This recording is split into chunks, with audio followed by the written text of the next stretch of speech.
Welcome back. Charred human remains in the driver's seat of a blue Nissan Skyline leaves police puzzled as they conduct inquiries to identify the driver in the country's latest traffic fatality.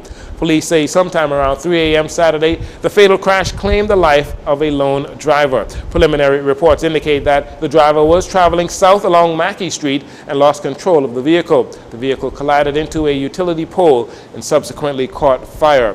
Fire services responded to the scene of the accident, extinguished the blaze, and discovered the remains. Active police investigations continue into this matter. In the first 5 months of this year, police have recorded 22 traffic fatalities, up from 19 in the first 5 months of 2022.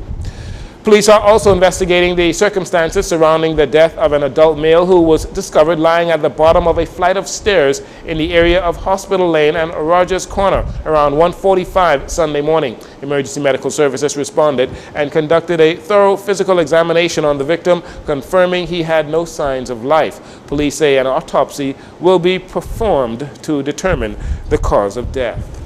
The government's series of global sales and marketing missions to Canada has yielded positive results as the Bahamas Technical and Vocational Institute, BTVI, along with Algonquin College in Ottawa, Canada, has signed a letter of intent that will establish cooperation between the two organizations. President of Algonquin College, Claude Brulé, shares more light on the relationship.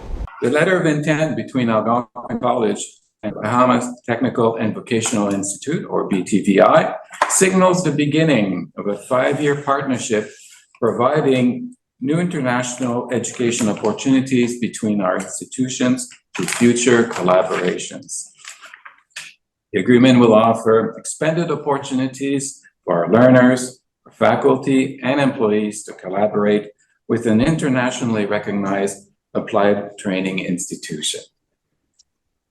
Collaboration activities may include developing short-term reciprocal faculty or staff exchanges, student exchanges through the Emerging Leaders in Americas program development, and developing and maintaining collaborative initiatives in applied research. We look forward to building our shared knowledge to further innovation and education capabilities between our two esteemed institutions. Interim President at BTVI, Dr. Linda Davis, expressed gratitude for the agreement. We at BTVI are grateful that the mission to Canada bore fruit in more ways than one, paving the way for the institution to be at the virtual table today on the cusp of signing a letter of intent with Algonquin College. Ladies and gentlemen, this signing serves as a pivotal moment in BTVI's development. It is a clear indication of Algonquin College's confidence in BTVI, and it is also a statement by BTVI, its board of directors, and by extension, the government of the Bahamas, that we are collectively committed to advancing technical and vocational education in the Bahamas. We are here today because BTVI and Algonquin College have agreed to continue our exploration of a partnership by cementing it with signing this letter of intent.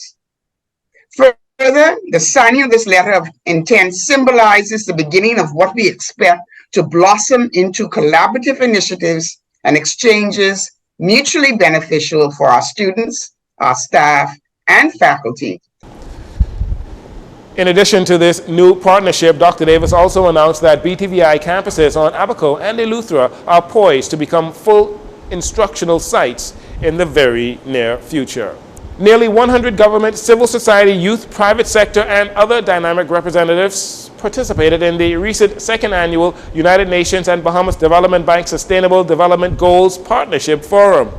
During the event, local and international experts spoke on economic prosperity, equality, resilience to climate change, environmental shocks, along with peace, safety, justice, and the rule of law.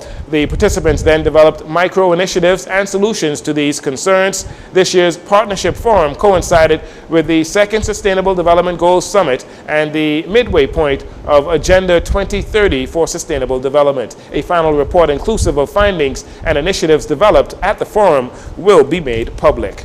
And finally, Jazz Chisholm and the Miami Marlins are currently in a battle to make the Major Leagues of Baseball playoffs, currently sitting in third spot in the National League East with a record of 78 and 72. They are also in that third spot for the final wild card playoff spot, just 3 games behind the Philadelphia Phillies.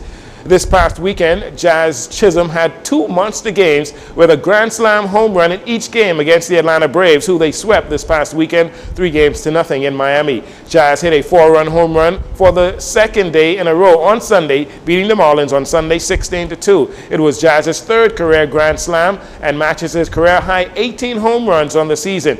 Jazz also became just the 2nd player in 123 years to both hit a grand slam and steal 3 bases in a game, which he did on Saturday. Jazz is batting .256 for the season, 48 RBI, 45 runs scored, 22 stolen bases. Jazz and the Marlins, they'll host the New York Mets and the Milwaukee Brewers this week before going on the road to end the season against the New York Mets and the Pittsburgh Pirates.